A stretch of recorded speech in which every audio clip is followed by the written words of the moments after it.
Setiap orang membutuhkan orang lain untuk tempat mereka bercerita. Tapi terkadang orang ini nggak tahu harus cerita sama siapa. Jadi untuk sahabat tempat bercerita yang ingin bercerita, berbagi pengalaman seputar anak disabilitas kita, bisa datang ke tempat ini, tempat bercerita BDG. Tapi jangan lupa follow dulu.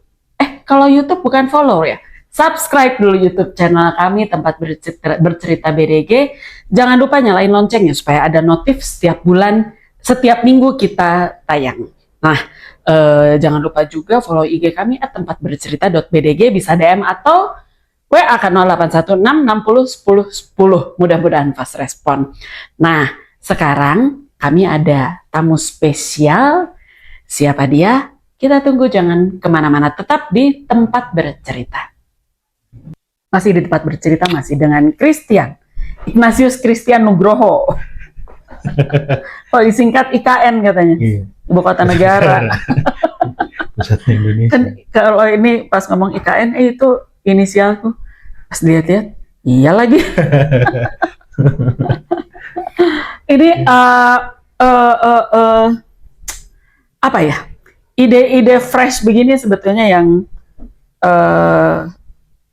kami perlukan.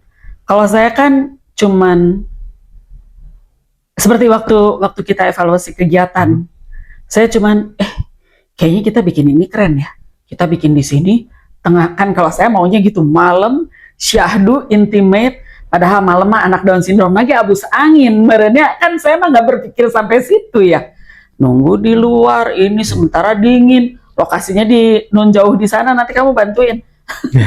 Nun jauh di sana kamu ada udah job desk sendiri.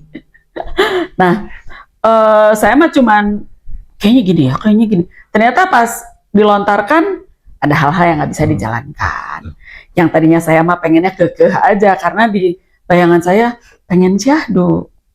Jadi harus malam dengan lampu-lampu ya, karena satu dan lain hal lah. Dan uangnya masih nol sampai sekarang. Saya sampaikan juga sama ibu-ibu kemarin, kita mau bikin begini, tapi uangnya masih nol. Tapi saya optimis karena selama ini tidak pernah acara Potats tidak jadi terselenggara karena nggak punya uang. Amin. Meskipun skalanya jadi direndahin, misalnya tahun lalu dapat kaos gratis, sekarang nggak dapat kaos gratis. Karena uangnya pas-pasan, tapi tidak pernah acara itu tidak jadi. Jadi saya sih optimis karena saya percaya Tuhan selalu sediakan untuk kita tepat pada waktunya ya. Ya harus bayar ini, masih galau sama Rina, besoknya dateng gitu kan. Mau, ingat nggak waktu kita mau Asia Pasifik sama abang tuh? Masih kurang 20 juta tuh uangnya. Gua nombok nih, gitu kan. Begitu kita mau bayar hotel apa gitu, dapat lagi gitu sponsor. Jadi proposalnya segitu, dapatnya segitu. Luar biasa nggak Tuhan kita? Iya kan? Tahu gitu gue lebihin deh Tuhan. Itu lonjak namanya. Proposal segitu dapat pas segitu ya, luar biasa lah. Nah, jadi meskipun saya sih galau, terus terang saya galau sampai sekarang gitu. Aduh Tuhan, ngapain sih suruh kita nunggu terus, udah sekarang aja lah biar gue tenang. Tapi mungkin ada pelajaran-pelajaran yang bisa kita ambil, bahwa kita harus klise sih, tapi kita harus lebih sabar, kita harus lebih banyak berdoa, kita harus lebih segala macam gitu. Karena Tuhan mau lihat kita bersungguh-sungguh, betul? Nah, gue jadi ntar khotbah lagi. Nah, untuk acara-acara Potats ini ya, kan kebanyakan mostly free. Ada selentingan yang ngomong jangan dibikin free terus lah, karena orang tidak akan bertanggung jawab kalau free. Nanti bolos seenaknya, atau udah daftar tapi nggak datang. Kalau menurut saya, kalau kita memberi free untuk orang yang tepat itu tidak masalah.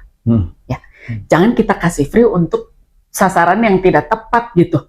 Orang kita harus pilih-pilih juga mana yang memang harus kita kasih free, Atau menurut Mas Dian gimana?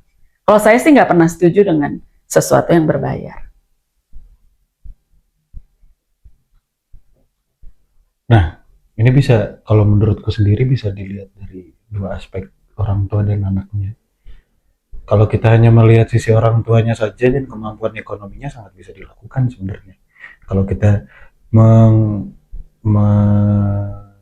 tidak memikirkan sisi emosional dan hati ya. Kalau kita cuma mikirin asal ini bisa jalan, yang eh, pendapatan sekian sampai sekian, ya sudah diringankan bebannya yang sekian sama sekian full bayar. Ya, kan itu juga terjadi di banyak tempat, di banyak yayasan dan di banyak Subsidi sekolah. silang. Subsidi silang pada akhirnya. Yang mampu membantu yang tidak mampu. Tetapi kalau dilihat dari apa yang saya sadari setelah beberapa kali mencoba membantu di Potats, semua anak-anak teman-teman Down syndrome ini, baik dari yang paling senior sampai yang baru lahir, semuanya diberi kehidupan secara cuma-cuma, dikasih hidup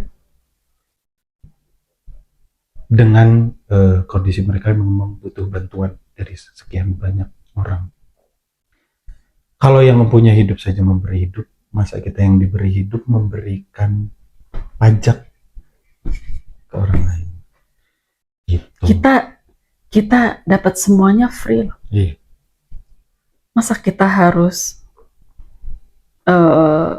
kasih orang harus bayar gitu ya. Kadang-kadang untuk orang yang aku juga orangnya realistis ya. Iya.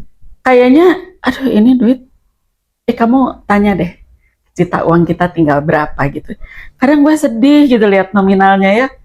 Tapi udahlah. Tuhan kasih gitu nanti. Mungkin di antara kita juga semua banyak yang tidak sepemikiran, dan semuanya sebetulnya juga nggak ada yang salah sih, karena bagaimanapun biaya tuh kita butuh besar, dan orang tua sendiri untuk anak-anaknya juga butuh besar.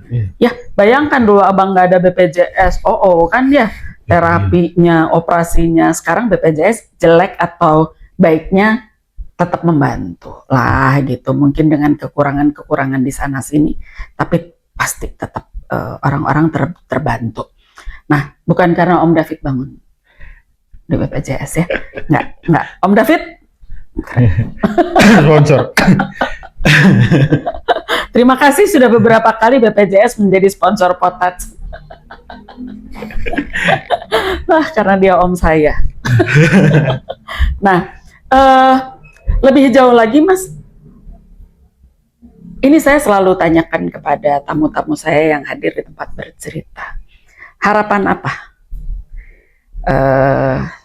yang ada di Mas Dian, misalnya untuk anak-anak, untuk orang tua, untuk dunia Down syndrome dan ABK secara keseluruhan di Indonesia, atau kepada pemerintah, kepada bagian orang-orang di medis atau apapun? Banyak sebenarnya, banyak sekali dari pemerintah. Kalau ke pemerintah ada sendiri, ke lembaga-lembaga ada sendiri, ke kita sendiri. Tapi yang pasti adalah apapun itu, harapannya adalah anak-anak ini bisa berkembang dan hidup dengan baik.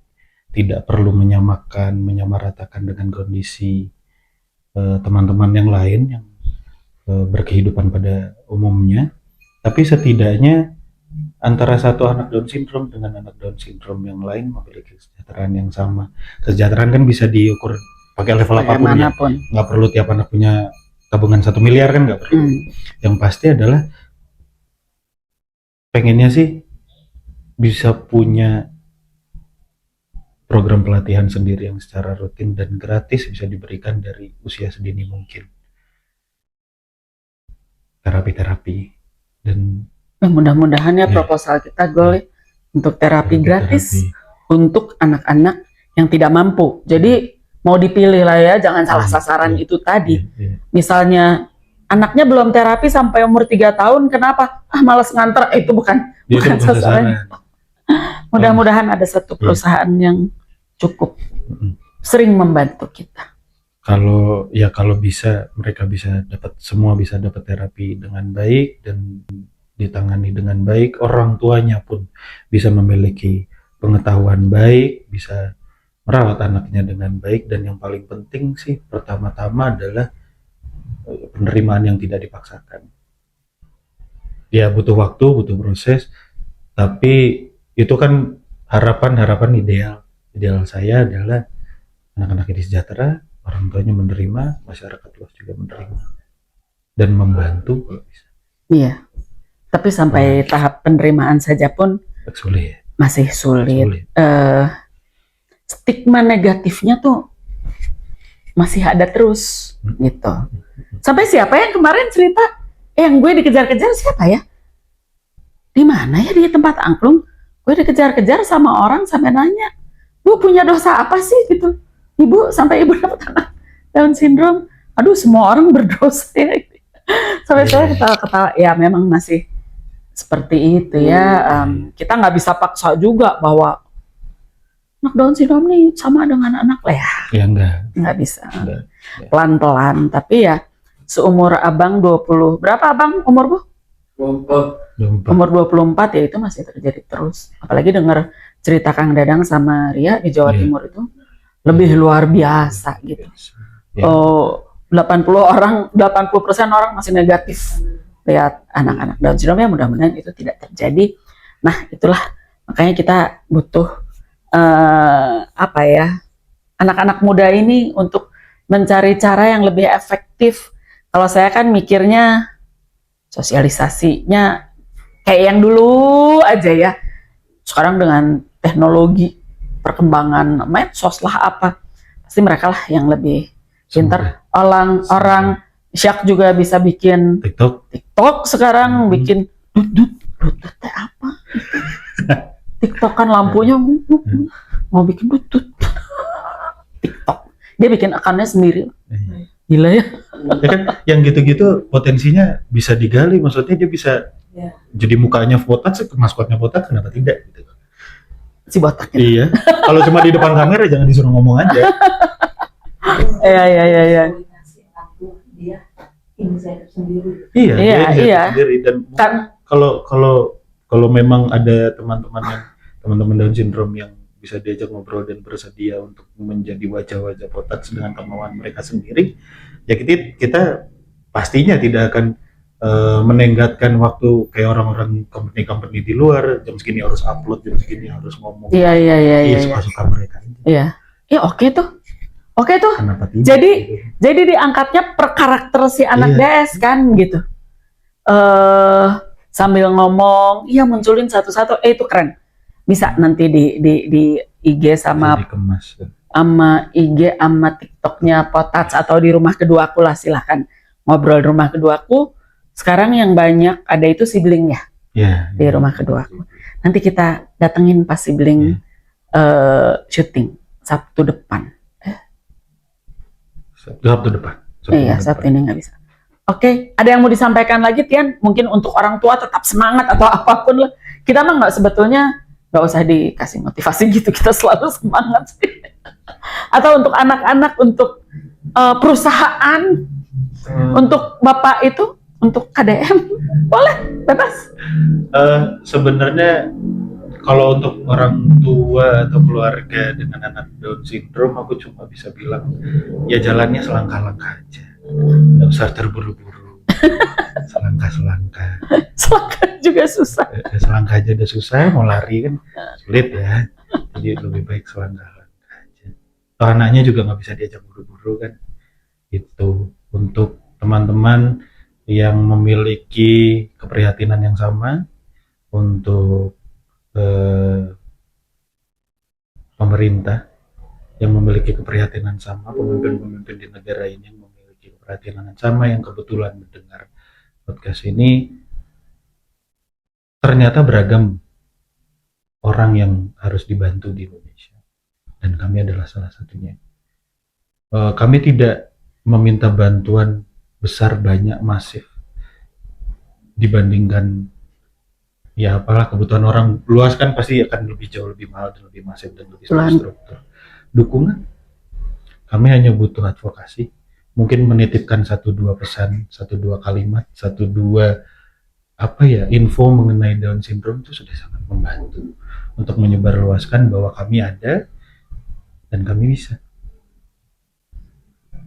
Gimana? Marketing tuh. Ini saya pernah baca di satu jurnalnya apa gitu ya, bahwa 80 atau 90% janin dengan Down syndrome itu keguguran. Oh ya? Iya. Jadi yang lahir ini memang anak-anak Down syndrome 10% yang kuat. Karena dia jadi kalau misalnya si itu keguguran sini mungkin aja itu bayinya Down syndrome karena dari di perut pun sudah dia udah. Jadi yang lahir itu 10% yang top 10%-nya anak-anak Down syndrome gitu. Meskipun ada aja yang kuatnya juga kelainan jantung gitu ya. Tapi ya mereka 10% yang kuatnya gitu.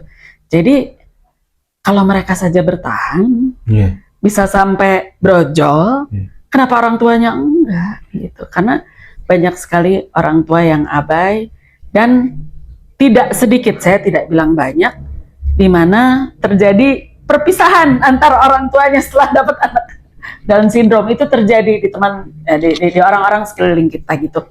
Jadi jangan takut, anak Down syndrome itu kuat yang sampai brojol nih. Jadi kalau mereka kuat, kenapa kita enggak? Iya, betul. Kita kan yang ribuan kali lebih bisa mikir, bisa lebih kuat, bisa lebih mengayomi, bisa lebih menemani gitu. Ada pesan lain untuk teman-teman potats deh. Untuk kan temannya dia ibu-ibu semua sekarang. Teman-teman ini kan teman aku. Iya, nggak ada lagi. Sama sibling-sibling sama orang tuanya. Pengurus lah. Pengurus yang Tian tahulah seberapa susah payah kita lah. Tian lihatlah gitu gimana kita bekerja marah-marahan. Pokoknya kalau udah marah-marahan kita ya dia diam. Masa mau ikutan marah jadi tambah keruh. Apa pesannya? Terutama sih buat sibling-sibling yang mungkin umurnya lebih dekat sama aku ya, tapi tidak mengecualikan juga orang tua yang selama ini sudah bersama-sama berjuang. Terima kasih sudah menjadi bapak, sudah menjadi ibu, sudah menjadi kakak dan adik bagi banyak anak di luar sana. Dan semoga kasih yang saudara-saudara telah berikan ini menjadi semangat buat kita juga bersama-sama untuk merawat lebih banyak anak lagi, untuk berjuang lebih keras lagi, untuk memberikan dampak lebih luas lagi. Oke, terima kasih Mas Tian. Terima kasih. Maafkan kita pakai baju seadanya karena lagi leyeh-leyeh. Mas, ayo syuting gitu. Syuting apa gitu. Terima kasih kehadiran Mas Tian, bagaimanapun sekecil apapun effort Mas Tian, dari yang kecil sampai yang besar, itu menjadi insight yang baru buat kami orang tua. Kadang-kadang oh iya ya bisa dibikin. Oh iya, dia pinter loh bikin proposal. Dia bikin ini tiba-tiba dia bikin dong, suruh apa gitu. Bisa ya bikin yang gini, Mas gimana sih bikin ini? Gitu. Ya maaf lah, kita mah ibu-ibu yang tiap pagi juga aduh masak apa ya, siang nanti makan apa ya gitu. Kan kita perlu anak-anak muda yang lebih fresh dan yang pasti lebih up to date ya. Kita mah masih nontonnya juga Kakak Itwil ya. Kan dia mah udah Kakak Itwil itu apa? Lucu tau. Dia mah kan udah nonton yang teknologi dan iPad itu ya, iPad yang kita cuman pakai nonton YouTube atau Netflix. Oh dia mah mending optimal pakainya, pakai aplikasi luar biasa gue bilang. Ya sekali lagi Mas Tian, terima kasih. Kami juga masih terus membutuhkan bantuan dari Mas Tian supaya program-program kami bisa berjalan, dan kita tunggu gebrakan selanjutnya dengan program-program yang baru. Sampai jumpa.